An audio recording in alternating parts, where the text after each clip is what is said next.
There she is. It's raining. It might be wind. Hopefully it's wind. Well, it's forecast to rain. It was? That Sounds so like that rain. would That be sounds very, like rain. That's right. sorry to hear it was slow.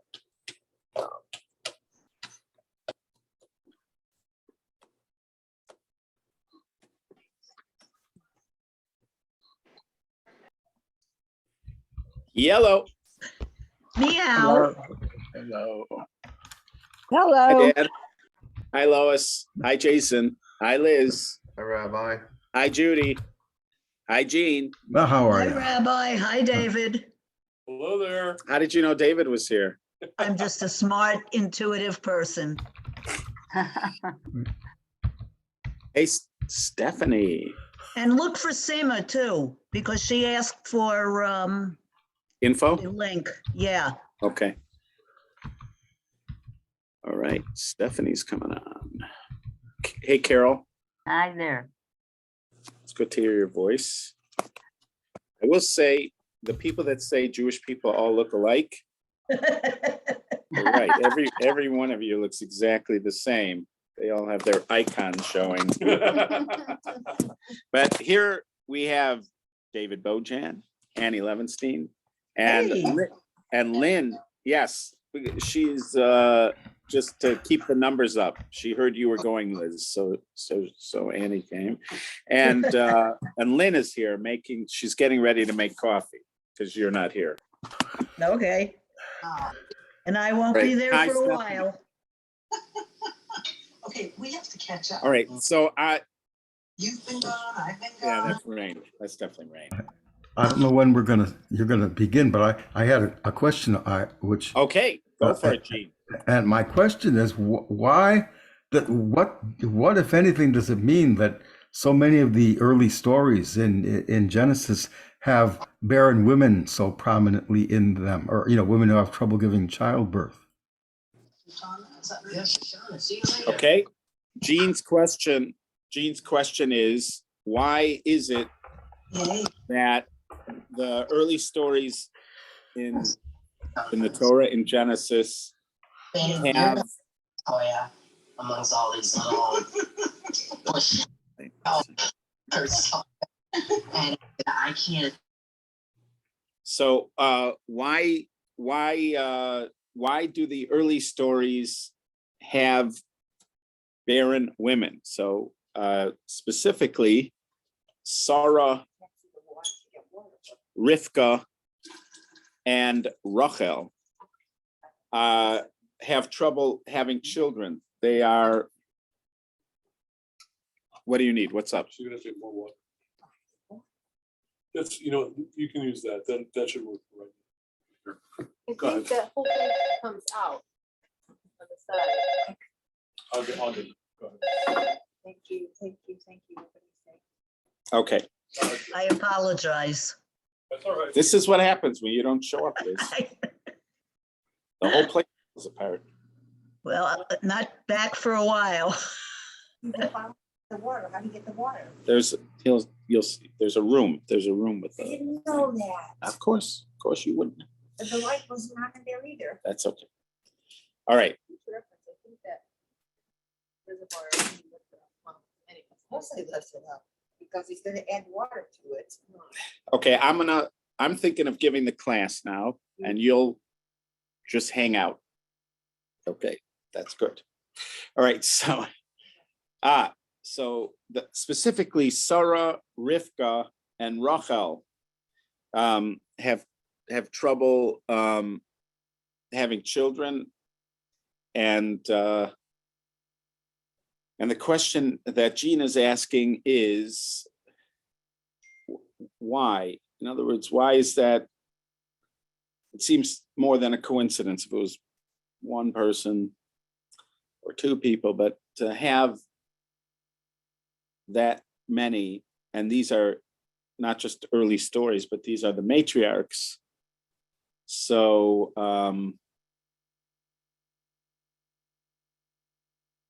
so why would that be?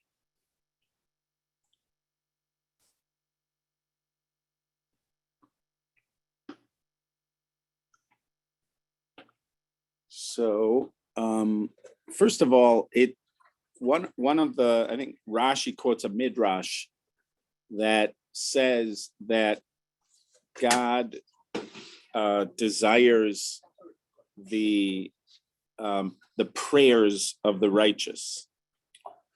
So this would be the case with anything that we end up lacking. Anytime we end up lacking anything, one of the explanations for why we're lacking it could be that it's just God wants us to communicate with him. So for instance, you could ask, isn't it a flaw in creation?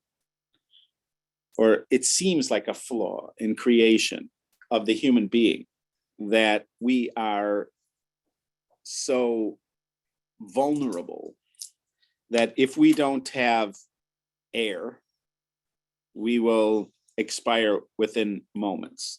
If we don't have water, we'll expire within a day or two or a couple days. If we don't have food, we'll expire for a month. If we are not sheltered from weather and things like that, it seems like if you were God and you were designing something that you wouldn't build in these kind of vulnerabilities. You would give it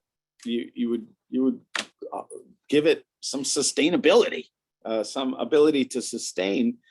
And we do have some. I mean, obviously, we do have our mental faculties, which help us in many situations, but we have these vulnerabilities. They're serious vulnerabilities. I remember one time on a fast day, I even can picture where I was. I was in Israel. It was on a fast day. This had to be like 35 years ago. And I remember I was in Torah or in the Yeshiva Torah, or I'm sitting upstairs in the base medrash, and it's on a fast day, and it just dawns on me, I'm like a plant. If I am not regularly watered, I will wilt and die.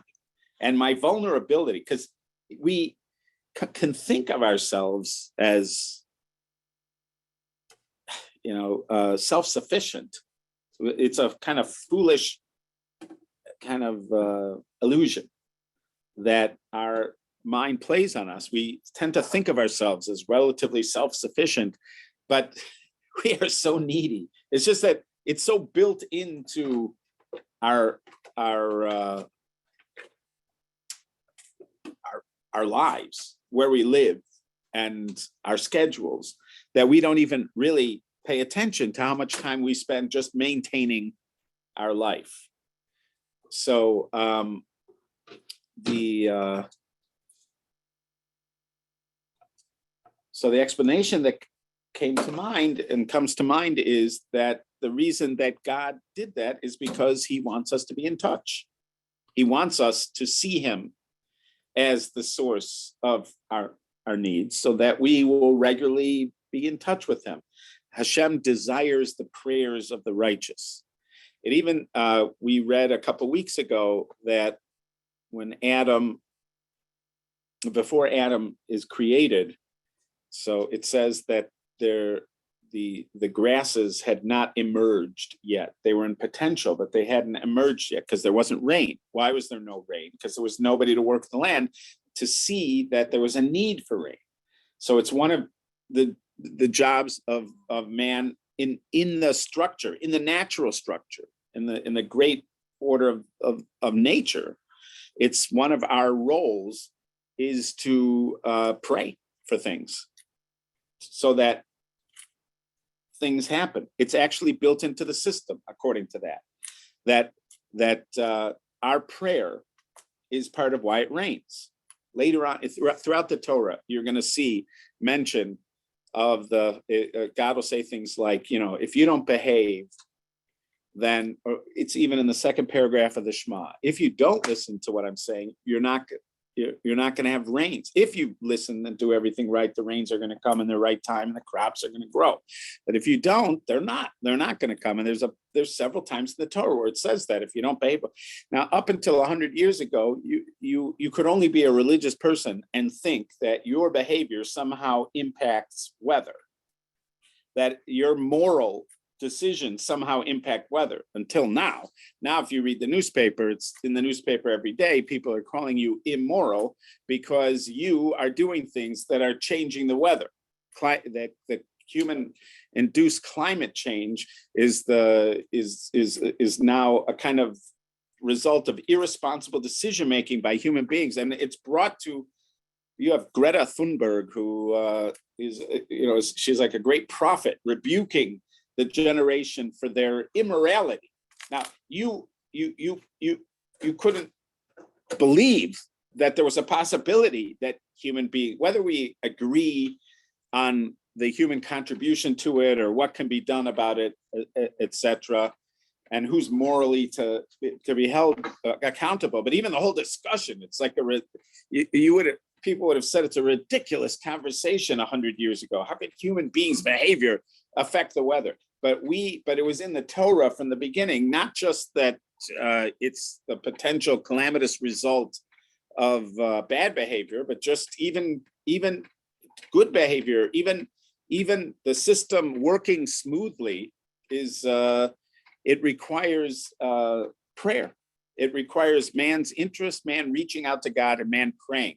It's one of the reasons that we say blessings. In fact, there's a very strong custom for Jews to say 100 blessings a day if you can, and part of that is to keep things going. When you say a blessing on fruit, you're causing the energy for fruit to come down. And when you bless God for healing, so healing comes into the world. All these things that are necessary for the success of human beings and the success of the world in general, as Rabbi Foreman identifies us as middle management. He said that God, when he creates man, he says, this is what I want you to do. I want you to fill the earth, but then I want you to manage it. I want you to take care of the fish. I want you to take care of the birds. I want you to take care of the animals.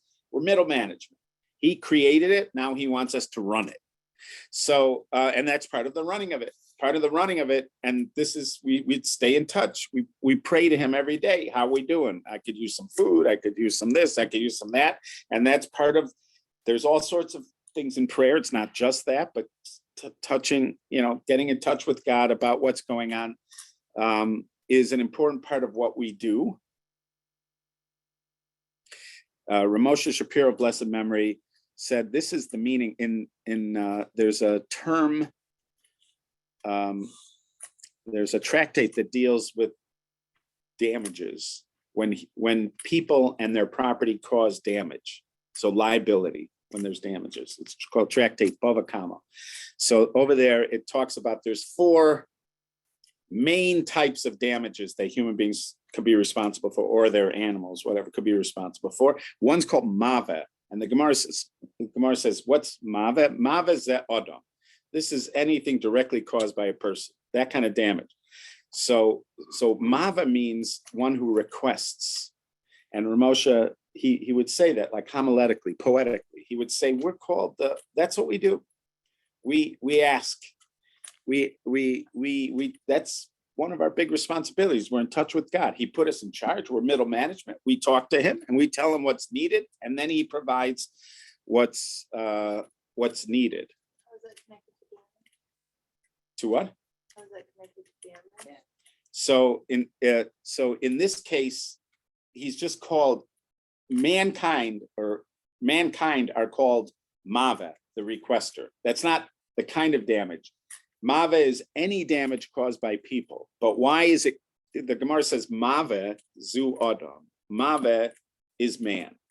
Why is it's another way of saying man, mankind? Why is it a way of saying mankind? Because man is the prayer. He's a prayer. It's not the way he does damage. The way he did damage, he does damage in a million different ways. But why, instead of calling us man, why are we called man? Why are we called Adama? Why are we called Adam? There's a reason why you chose that name. Adam, because we came from the earth, or something. The name of our species. How are we identified? So the Gemara calls us, or the Mishnah calls us Mave, because our characteristics. Some people will call us Homo sapiens because we have intellect, or they might call us the speaker. Like in rabbinic language, they sometimes call it medaber. Human beings are the speaker because our nature is to speak. But this one is the name for our species, Mave. These are the people that pray, because that's a big part of the job of the human being, is to pray, is to be in contact with God about what's missing. So again, there is a midrash that says this, that it may be in Toldos, it may be towards the beginning of Toldos, when it talks about Yitzchak and Rivka praying. It says,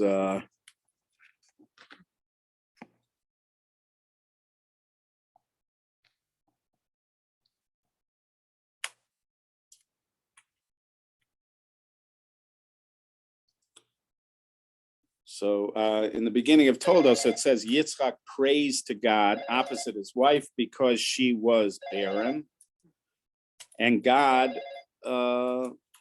listened. He responded to Yitzchak's prayer, and Rivka conceived, and then there's a story about her pregnancy. So over here, there is a midrash that says that God,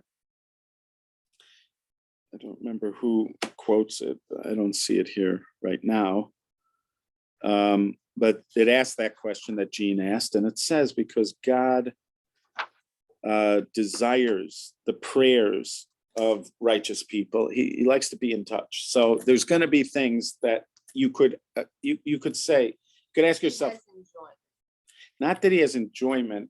Well, he has enjoyment. It's like a parent, like my kids, if they call and ask me for money, let's say, I may pretend to complain about it, but I like the fact that they still think that I'm an address, for something they need. They're not. It's like, and if they need something and they call, that's not annoying to me. It's I love the fact that we're still in touch and that they care and that they see me as useful or as The necessary. request of the need is more important than the need itself. Right.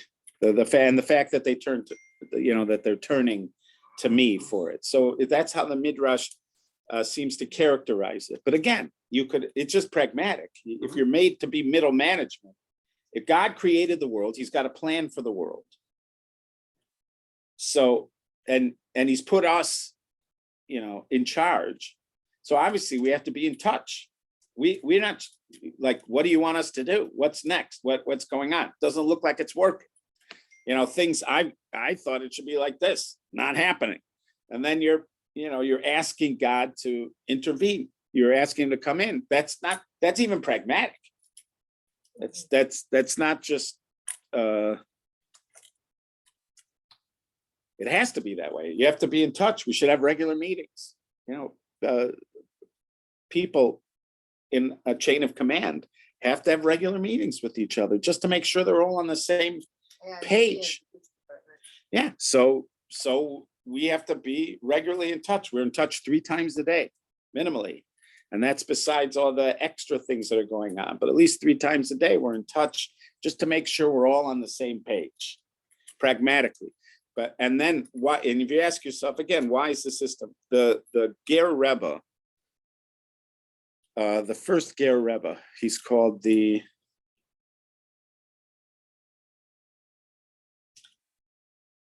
Chidushe Harim, Reb Yitzchak Meir. He wrote a commentary that's called Chidushe Harim, the novel notions of Reb Yitzchak Meir. So they call him the Rim, the Chidushe Harim. So the first Ger Rebbe, he asked the question, what is the big deal about the punishment that was given to the snake? The punishment the snake, what is the snake's punishment? That he's going to eat dust? Right. Why is that bad? There's dust everywhere. In other words, the snake's not going to have trouble finding food, whatever, poetically. He's not going to have trouble finding food. That's a blessing. That's not a curse. But the reason it's a curse is because he's not going to, it's essentially like God saying, here, take this money. Don't call me. Never call me. I don't want to hear from you. I never, ever want to hear from you. I'm going to give you, I'll set it up. You talk to Bob in accounting. And from now on, you get your stuff from Bob. Do not call me. Never talk to me. I don't want to hear from you again.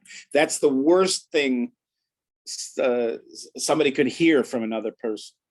That especially that somebody could hear from God. It's a terrible curse that they're never going to like be in touch with God again.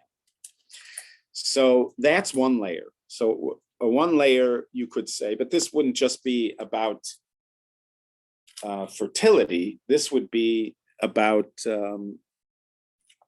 everything. Anything that we need. Why is it that we don't have it? There's a kind of rule of thumb that is discussed in the Gemara towards the beginning of the Talmud in Gemara and Brachos. It says, if something's not going right, if you feel that you're suffering, so you have a checklist, go through the checklist. So first thing to check, what did you do? That should be the first question you ask yourself. Did I do anything? Checklist. There you go. Did I do anything to make this, to cause this to happen? So you think it over. And let's say, no, you can't think of anything you did to make this happen. So then the next thing is, are you learning enough Torah? This is always a question because there's really never too much Torah to be learned. Are you learning enough Torah? And even pragmatically, you could say, why are you asking, are you learning enough Torah? Because if you would learn more, you'd figure out you must have done something. Let's go back to A. That's Right. one conclusion. Right. So let's say it's not A or B. Let's say it's not A or B. So it could be there's a potential C. The Gemara in Brachos introduces this idea. This is a novel idea. This is a extremely novel idea. And the idea is it's possible you didn't do anything. And they call it Yisurim Shalahava. It could be you're suffering, but you are suffering, but it could be it's love. It's out of God's love. So what would that mean? So what do you mean that God, you're suffering out of God's love? So it could be that God loves you and he knows that he has a certain plan for you. And in order for you to achieve that plan, you're going to need to go through stuff because otherwise you're not going to be ready to do what you need to do. So it could be that you're going to have to mentor other people. And the people that you're mentoring have lots of life experience. If you don't have lots of life experience, ups and downs, failures and successes, then you're not going to be a successful mentor. It could be that you're going to need to be somebody that other people need to talk to about their travails. And if you don't if you haven't had something like it, you won't be able to have the proper empathy. It could be something like that. That's a possibility. But this is also a possibility. It could be that this thing is going on because he needs you to be in touch. He needs you to be in touch. And obviously you would say to yourself, well, I mean, a small suffering, okay, to get me in touch, a big suffering to get me in touch. I don't know, but that could be, in other words, fitting with this notion that God is misavel tfilosan shel tzadikim. He desires the prayers of the righteous. So all of this conversation would fit that phrase, that God desires the prayer of the righteous. Okay, that's option A for this question.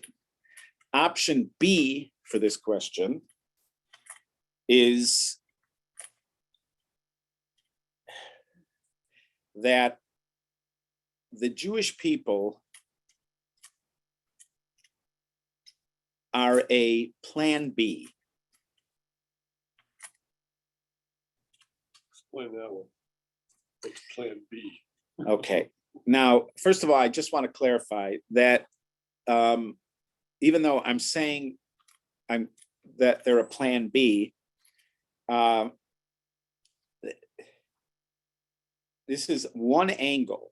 The entire picture, of course, you're dealing with God, so the entire picture is not going to be so simple. But there is a way of describing our role, the role of the Jewish people, as a kind of Plan B. How does that work? So according to let's say, according to Derech Hashem, the way of God by Rav Moshe Chaim Luzzatto, it's written in the 1700s. And it's a very important theological work, a primer for all matters of this type. So he suggests that the plan was this. You've got Adam and Eve, Adam and Chava. God wants them to be fruitful and multiply and fill the earth. If Adam and Chava had done that and had followed directions, the original directions, and not eaten from the tree of knowledge of good and evil, but had only, had done what they're supposed to do. So then mankind would have moved towards a kind of utopian existence. What we call the Messianic age would have happened to Adam and their descendants, Adam and Eve and their descendants. It would have happened for them. And it may have happened relatively soon, that they would have entered a Messianic age, even possibly what we call the world to come. But that didn't happen. What happened was they ate from the tree of knowledge of good and evil. And when they ate from the tree of knowledge of good and evil, it began a spiral or a cycle of corruption that eventually led to the generation of the flood. And God decides he has to clean up and start over. So he starts over with Noach. The hope over there is that Noach and his family are going to get it together and get mankind back on track so that they can eventually get to that place, which we think of as a Messianic age in the world to come. And things go awry again, and you end up with the tower, the Tower of Babel. At that point, God is moving to Plan B, or we'll call it Plan C. Plan B is Noah. Plan C is Abraham. Abraham is now chosen. He's going to become a catalyst. This is how it's seen. Abraham is going to function as a catalyst, and he's going to try to spark the world back in mankind, back on track, so that mankind gets to the point where Mashiach comes, etc., etc. This is Abraham's role. He's going to need to be the father of a great nation. This nation is going to end up in a land. But this is perhaps a Plan C. Now, I say this even knowing there's a medrash that says Bereshis. The very first word of the Torah is Bereshis, for the beginning, four things that are called the head or the beginning. And one of the things is for Israel. In other words, Israel is foretold at the very beginning. Israel was part of the plan from the very beginning. I know that. It says that in the medrash. But the thing is that a lot of things, when we're looking at meaning and things like that, we only get like one angle. The idea that you're going to put it all together, that is like, after you've at least got the angle, then you try to put all these various viewpoints together. But there is a viewpoint like this. This is what the Ramchal, Rav Moshe Chaim Luzzatto, is setting up. He's setting up this notion that in a certain way, the Jewish people are like Plan C. The Plan A was mankind is just going to be able to do this just as mankind. You don't need one group to be a catalyst. Just mankind in general is going to do it. Then Noah, you start over with Noah. Doesn't work. Now the idea is you're going to pick Avram. So right after the story with the Tower of Babel, you have Avraham come in, and then he's told he's going to be the father of a great nation. They're going to have a land, and then eventually, in our communication with God after Egypt, we're told that we're going to be a model of relationship with the divine and a kind of light unto the nations. But the idea is that, again, all of mankind will somehow get back to the track that they were supposed to be on all the way back in the time of Adam and Chava. So, and one of the indications of this is that there is no land set aside for this. How do you see that we're like a plan C? That the land was already given to somebody else. There is no more, for whatever reason, the land that's, an option is in, the Middle East. And all that land is taken up. So we're going to have to take land from somebody else because all the land's been divvied up. That shows you we're late to the table. This is, Ramon Shapiro once suggested this. Yaakov, why does Yaakov have to take the blessing from Esav? Because we always have to take it from somebody else. It isn't there for us. Eventually, we're going to have to take the land from the Canaanites. And eventually the Ammonites are going to say, you took the land, you took the land on the other side from Moab and Ammon and Bashan. You took these other lands, from these other people. We're always being told we took it from somebody else.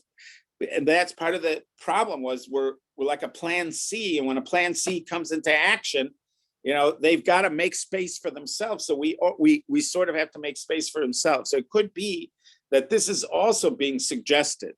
This is going to come hard. This is not coming easy. The fact that, look at Avram. Avram is told he's going to be the father of a great nation. And then but how is he going to be the father of a great nation? He's like 75 years old when he's hearing that. He and his wife do not have children. He ends up being 85. He and his wife don't have children. He's 95. He and his wife don't have children. And God's saying, well, you're going to be the father of a great nation. At one point, he's assuming, at one point, it looks like he's assuming, this is Rabbi Foreman's development, but he says at one point, it seems like he's assuming Lot is going to have to be the one who the nation comes from because he's raising Lot. He's his nephew. It'll come through Lot. Then they separate. It's not Lot. So then he's figuring it's going to be Eliezer who's going to have to be the one, because his servant is going to be the one that takes over, and that's somehow going to happen through him. No, God says it's not going to be Eliezer. It's going to be, then he has Yishmael through Hagar, and he thinks it's Yishmael. And then God says, no, it's going to be a different one. Then it's going to be Yitzchak, right? Finally, it's going to be Yitzchak, who is miraculously born to Sarah at a crazy age. Now, God tells him, I want you to take Yitzchak, I want you to sacrifice him. It's like from Avram's perspective, you could be you could be him, the man of the greatest faith, and yet even he can't see how this is going to happen. It's how is this going to happen? And each time he thinks he knows, it's not even right. And so so it seems to happen that at every stage it just looks so improbable. And it seems like the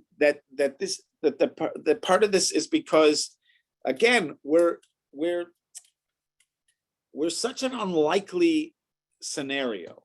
The Jewish people are so unlikely. We're so unlikely to exist. Yitzchak is called Yitzchak because they laughed. Both Sarah and Abraham laughed when they heard the child's going to be born because it's crazy. It's crazy. And our existence is improbable and crazy. It does, and again, it's possible that is because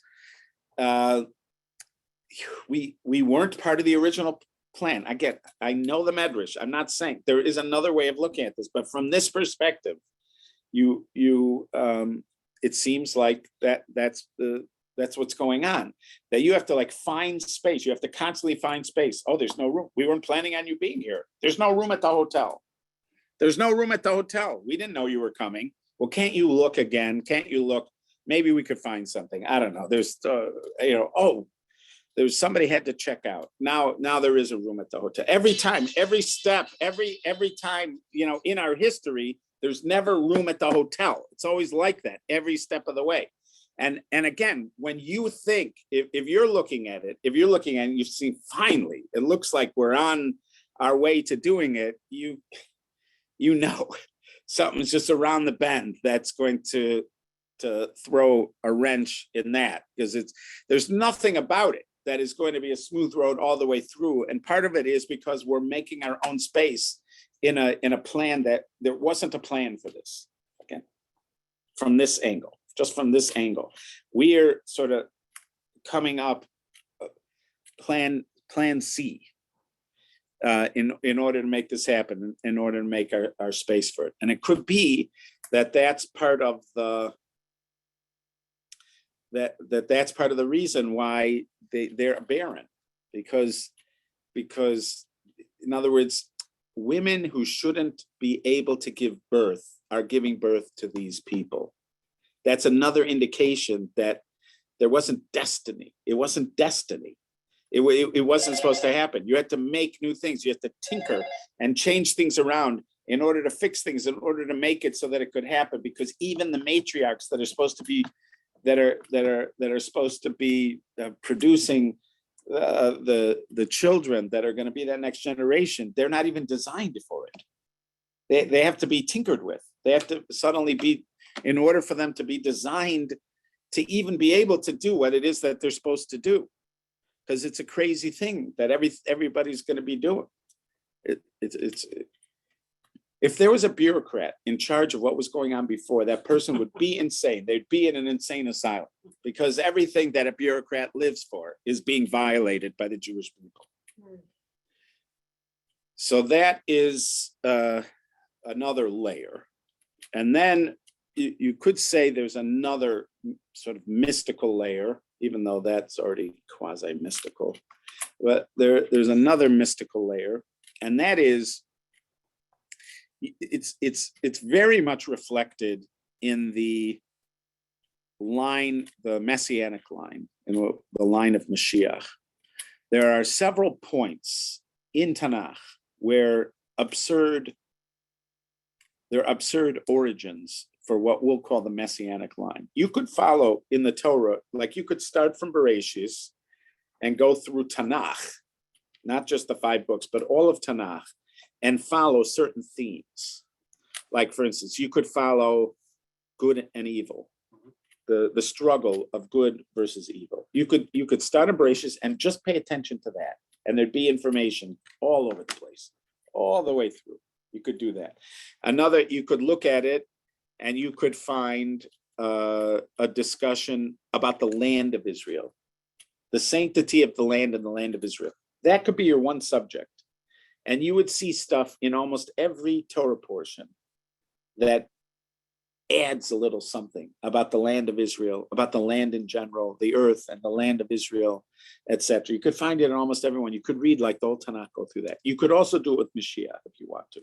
You could just follow Mashiach, like from his origins all the way through.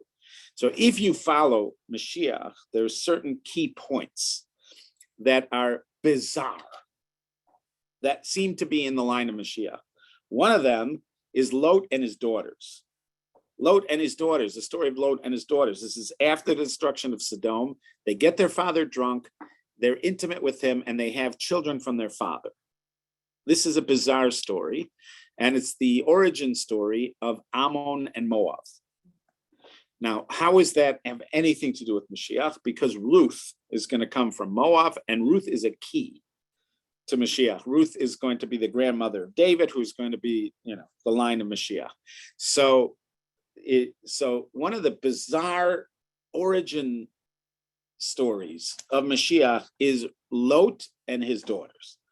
There's another one, Yehuda and Tamar, another bizarre story, which is going to happen in a couple Torah portions. Yehuda has this daughter-in-law who is married to one of his sons. Then his son died, then married to another son. And now there's a younger son who ostensibly she's waiting for to be married to, but she knows as well as everybody else that it's probably not going to happen. Twice widowed. Right. And they seem to be practicing something like levirate marriage, like Yibum. And so the idea is she'll marry the third son, but it's obvious to her, I think, it's obvious to us that it ain't happening. She's never gonna, it was two strikes. So she sets up and she pretends to be a prostitute on the side of the road, and Yehuda ends up being intimate with her, and she becomes pregnant with Yehuda's children. These children end up being in the line of Mashiach because one of them ends up being the ancestor of King David. So that is a weird story to be part of the Mashiach line. And then you have David and Bathsheba, which is an apparently adultery story in the Torah, and David and Bathsheba are apparently in the Mashiach line. So I was once learning with Rabbi Twersky. I once went to talk to Rabbi Twersky, Rabbi Michal Twersky. By definition, if I say Rabbi Twersky, I mean Rabbi Michal Twersky of Milwaukee, Wisconsin. May he live long and in good health. Anyway, so I was going to schmooze with him about something, and he has a thing. He has a quota of learning, a minimum that he has to do every day. He had this since he was a young man. He learns, like, let's say 3 or 4 hours a day. He used to have a stopwatch. he would have like a stopwatch, and when he'd pause for a phone call, he'd pause the stopwatch and then start again to make sure that he got his minimum in. It was really like 3-4 hours a day. So this would happen. It happened more than once where I went to talk to him, and he goes, let's learn first, because he has to get in some of his learning.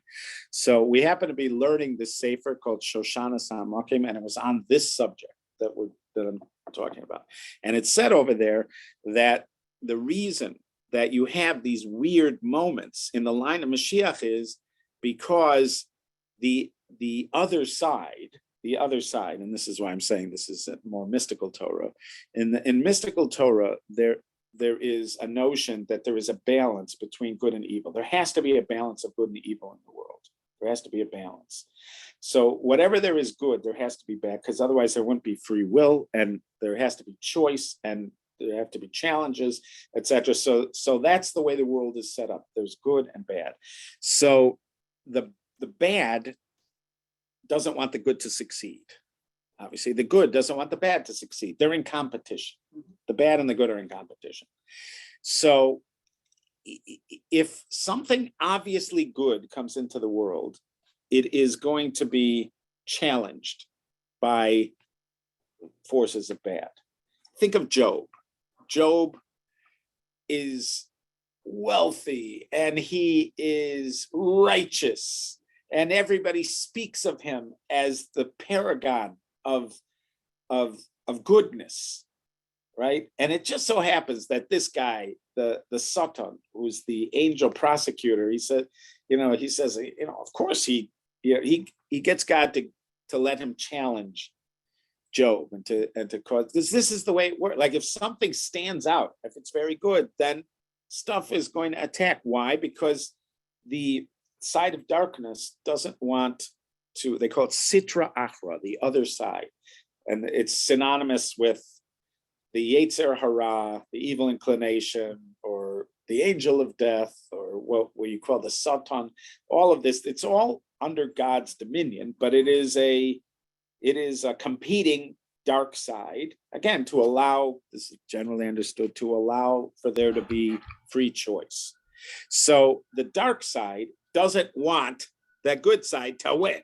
And when it sees that there's something special coming down the pipe, it marshals its forces in order to do that. So according to the Shoshana Samakim, which I don't know who he was quoting, but he said, so what happens is sometimes the good stuff has to come in disguised.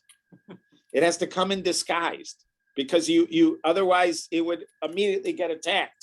So you have these moments where it's going, there's no way anything's coming from Lot and his daughters, and there's no way anybody's coming from Yehuda and Tamar, and there's no way anybody's coming from David and Bathsheba. In other words, these are circumstances that sort of disguise it, because that's the only way something as important as Mashiach is going to finally be able to emerge.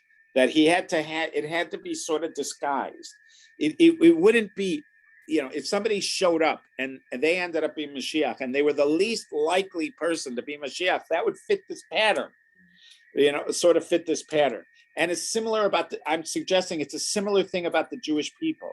The Jewish people, anti-Semites are the only people that really care about the Jewish people. But the anti-Semites will bring it up all the time. They're running the world. They're doing this. They're in charge. According to the anti-Semites, we're this incredible people. In fact, there's a joke that there was a guy who was reading anti-Semitic newspapers, and he's the Jewish guy, and the person said, "Why are you reading those anti-Semitic newspapers?" He said, "I feel so good when I read it. We run everything. We're doing so good. So anti-Semites talk about it, but the rest of the world is not. Who's thinking about Israel? Honestly, there's people that have it on their mind. But most of the people in the world could care less. It's a pitiful. It's a little tiny country. Nobody's thinking I should be paying attention to Israel. South Korea, and Malaysia. I don't know. There's a few countries that bring up Israel as a model for something. But for most things, people are not thinking. The Jews are 15 million people. It's a pitiful looking people. In the time of the Kuzari, Rabbi Yehuda Halevi wrote the Kuzari. The Kuzari is based on a premise that there was this king who had a dream. God came to him and said, your heart's in the right place, but your actions are not. So this king is searching for the lifestyle that he should be having that fits it. So he checks out the Christians, he checks out the Muslims, he checks out the philosophers. There was an emergent Greek, this was in the time when Greek philosophy was starting to reemerge and become impactful again, like towards almost a little before the Renaissance. And so he checks into that, and then finally he checks into the Jews. The only reason he checks into the Jews is everybody else referenced the Jews, so he's going to check the Jews. And at one point he even says to the rabbi, I'll be honest with you, you're a pitiful looking people. Nobody would think you guys possibly could have the answer to what I'm looking for. Right. But, what could I do? All these other people are mentioning you. And then, then you said XYZ. And now I think you really are not only pitiful, but you're not where the answer is going to be. Then the rabbi explains to him the answer. Before you know it, he's talking to the rabbi and he's taking it seriously. But the chaver, what he calls the chaver. But even at one point, he says, you are a pitiful looking people. In other words, that it doesn't look, it doesn't look like we could be the answer. But according to this mystical path, that's because if we did look like we could be the answer, then all the forces of evil would gather against us. One of the ways to succeed. This is my father's theory, by the way. My father had a theory that it's really the Unitarians that God wants to, that are the chosen people. But he told everybody it's the Jews so that everybody will go after the Jews and leave the Unitarians low. That was my dad's theory.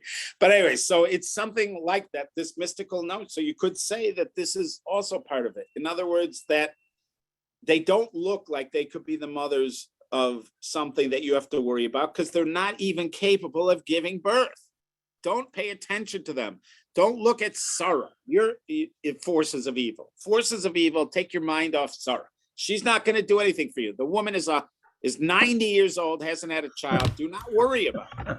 Do not worry about Rivka. Do not worry about Rachel. Do not pay attention to these people because it does not look like it's going to, and even Rivka, the one who is so dramatic and charismatic is Esav out of Rivka's children, not Yaakov. Yaakov does not look, that's why Yitzchak at first, this is according to a commentary called the Rokeach, Rabbi Aaron Soloveitchik quoted, the reason Yitzchak doesn't think that Yaakov is supposed to get the blessings is because he just doesn't look like it. He doesn't look, Yitzchak is a charismatic guy. He's a hunter. He's a man. He's a man about town. He's somebody who looks like he could be, the father of something. Yaakov was Yoshev Tom. He's a simple person, sat with that. Just doesn't look like it. Doesn't look like he has it. It could be that, according to this, he had to go to Lavan to go to finishing school.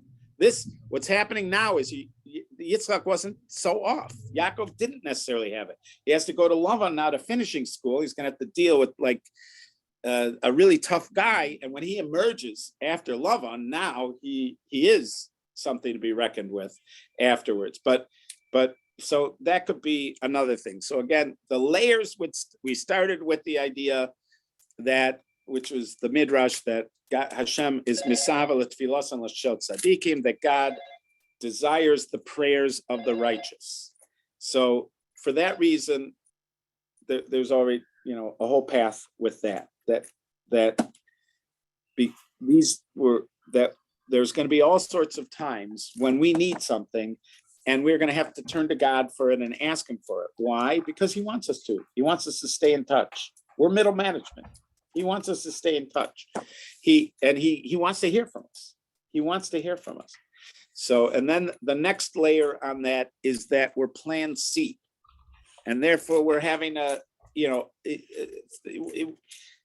going to see all sorts of stages of the Jewish people and Jewish people through history where things have to be tinkered with because it wasn't the natural way things were going to go. It's plan C. So women who were not going to be giving birth are suddenly going to have to be giving birth, and et cetera, for that to happen. And then the third path here is what we'll call the mystical path. And the mystical path is that, even so plan 2 is quasi-mystical, but plan 3 is really mystical about the dark forces in opposition to the good ones. So things have to sort of be hidden. And it ends up that in order for the good to finally emerge, it had to be incognito. You had to be, as they say in the Israeli army, one of the pieces of advice you get before you go in the Israeli army is, L'sachek rosh katan. Don't call attention to yourself. You want to survive your army duty? Do not volunteer. Do not call attention to yourself. Just keep your head down and do what it is you're supposed to do. In a certain way, the same thing for the Jewish people. The Jewish people are, if we could get attention, then suddenly they're all after us. And the forces of evil just want to quash us because we look like we could be something. Our best scenarios when we don't look like we could be that much because we're not that impressive looking. And then finally, when the time comes, it emerges, and it was too late. Okay. Thank you, Gene. Yes, Oh, Rabbi, you're that welcome. was great. Thank you. And thank Okay. you, Jean, for asking the Yes. question. Thank you. There you Okay. go. I was going to talk about angels, but Gene got it. Gene did Oh, I it. like it. Okay. Thank you. All right. Be well. Bye-bye all. Thank you. And thank You're you for letting me stay home. You're welcome, Liz. Didn't like Bye-bye. that you were home. I will see you many moons from now, the end Okay. of the month. All right. We look forward to that. Me too. Right. Be well. I You think we too. should do this again. I think we should do it next week, possibly. Oh, maybe I'll join you from Israel. That would be nice. That would be like 3 a.m. for you, but fine. Your first few days, you're probably, A Well, lot I of can't coffee, a sleep. lot of I coffee. can't sleep. that's it. All right. Be well. All right, take care. Be well, All right. everybody. See you soon. Peace.